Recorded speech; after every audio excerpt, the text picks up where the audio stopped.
ভাও ভাও, তুমি কি আমাকে বিয়ে করবে? আরে আমার মেয়ে ওখানে কুকুরের সাথে কি করছে? ভাও ভাও, আমরা দুজন না দুজনের জন্য তৈরি হয়েছি। আজকে থেকে তুমি আমার স্বামী, আমি তোমার বউ। ঠিক আছে, আমরা দুজন দুজনের জন্য আজকে থেকে। এই এসব কি করছিস তুই?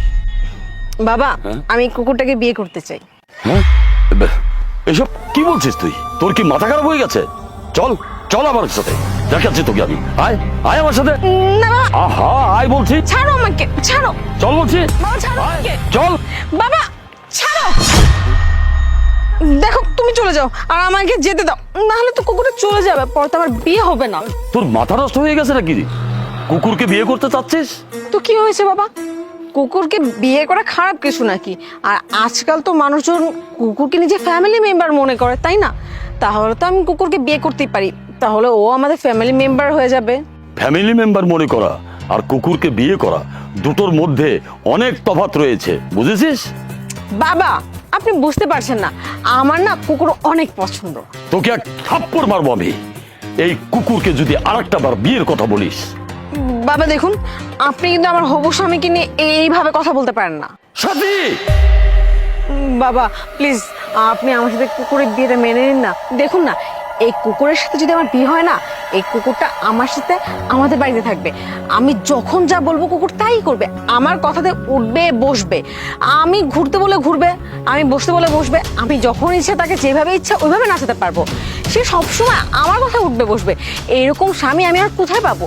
কোনো মানুষকে আমার এইভাবে খেয়াল রাখবে যেইভাবে কুকুরে রাখতে পারবে না। এই জন্য আমি ডিসাইড করেছি, আমি বিয়ে করলে শুধুমাত্র ওই কুকুরটাকে বিয়ে করবো। তোর মাথার বুদ্ধি দেখছি দিন দিন হাঁটুতে নেমে যাচ্ছে, তাই তুই ওই কুত্তাকে বিয়ে করতে চাচ্ছিস? আরে একটা কুকুর, সে তাকে তুই বিয়ে করবি? লজ্জা নাই তোর? আরে বোকা মেয়ে, এটা তুই বুঝতে পারছিস না? এই কুকুরকে বিয়ে করলে তোর জীবনটা নষ্ট হয়ে যাবে। কুকুরকে বিয়ে করলে যদি আমার জীবন নষ্ট হয়ে যায়? আপনি তো তাই করছেন বাবা। কি বলছিস তুই? মানে এটাই যে কালকে যখন দুপুরবেলা আমি আপনার জন্য খাবার নিয়ে আপনার অফিসে যাই, তখন আমি আপনার আর আপনার বসের সকল কথা শুনেছি। আপনি কিভাবে তার সাথে আমার বিয়ে ঠিক করছিলেন। স্যার একটা কথা বলবো স্যার? কি বলবি বল। স্যার আপনি আমার মেয়েটাকে বিয়ে করবেন? হোয়াট? কি বললি তুই? তোর মেয়েকে আমি বিয়ে করব? স্যার আমার মেয়েটা দেখতে কিন্তু খুব সুন্দরী, তাছাড়া আমার মেয়েটার অনেক গুণ, লেখাপড়াও মেয়েটা করছে ভালো। করিম দেখ, আমার না আসলে সুন্দর বউ চাই না, আমার দরকার একটা কাজের মেয়ে যে আমার বাড়ির সব কাজ করে দেবে। এক কথায় গোলাম বুঝিস? গোলাম দরকার আমার একটা, যার কোনো গুণ না থাকলেও হবে। আমি উঠতে বসলে উঠবে, বসতে বললে বসবে, এমন একটা মেয়ে চাই, বুঝতে পেরেছিস? স্যার এই বিয়ে করলে তো স্যার সে আপনার সব কাজই করে দেবে, আপনি যা বলবেন তাই শুনবে, আপনি যেখানে যেতে বলবেন সেখানে যাবে, আপনার কথা ছাড়া তো সে বাইরে যেতে পারবে না। আমার মেয়েটাকে বিয়ে করুন স্যার। আপনি বলুন বাবা, এসব কি? মারে আমি চেয়েছিলাম তোর বড় বড় বিয়ে হোক, আমি তোর ভালোই চেয়েছিলাম রে মা। হ্যাঁ বাবা, আপনি আমার ভালো চেয়েছেন, কিন্তু এইখানে আমার ভালো নেই। আপনি মনে করতেছেন হয়তোবা কোনো বড়লোক পরিবারে বিয়ে করলে, কোনো বড়লোক স্বামী দেখে আমাকে বিয়ে দিলে আমি হয়তোবা অনেক খুশি থাকবো, অনেক সয় সম্পত্তির মালিক হব। কিন্তু না বাবা, সেখানে হয়তোবা আমি টাকা পয়সা পাবো, বাট যে সম্মানটা আমার পাওয়ার কথা না, সেটা আমি পাবো না। তারা আমাকে টাকা পয়সা সকল কিছু দিতে পারবে, বাট সুখ দিতে পারবে না। আমি চাই পড়ালেখা করতে, নিজের পায়ে দাঁড় হতে, আমি জানি সমাজে প্রতিষ্ঠিত হতে পারি।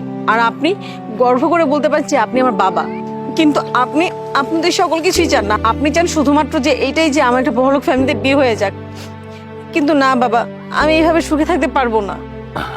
মারে আমি ভেবেছিলাম তোকে বিয়ে দেওয়ার জন্য এর চেয়ে ভালো ঘর আর পাবো না। বাবা আপনি আমার জন্য ভালো ঘর না খুঁজে না, ভালো একজন মানুষ খুঁজেন, যার কাছে টাকা পয়সা না থাকলেও না বিশাল একটা মন থাকবে, যে আমাকে খুশি রাখতে পারবে। দেখুন, টাকা পয়সা দিয়ে না সবকিছু হয় না, মানুষের প্রকৃত সুখ ভালোবাসায়। যে মানুষটা আমাকে ভালোই বাসতে পারবে না, তার সাথে আমি কি করে সুখে থাকবো শুধুমাত্র তার টাকা পয়সা দেখে? না বাবা, দরকার হলে আমি একটা ছোটখাটো জব করে আমার জীবনযাপন করে নিতে পারবো, কিন্তু এই টাকার মহলে একাকিত্বর দেওয়ালে আমি থাকতে পারবো না। ঠিক বলেছিস মা, আমি তোকে পড়াশোনা করাবো, তুই পড়াশোনা করে অনেক বড় হবি, চাকরি বাকরি করবি, তারপরে তোর আমি একটা বিয়ের ব্যবস্থা করবো, ঠিক আছে? সত্যি বাবা? হ্যাঁ মা, চল বাসে চল, চল মা, হ্যাঁ।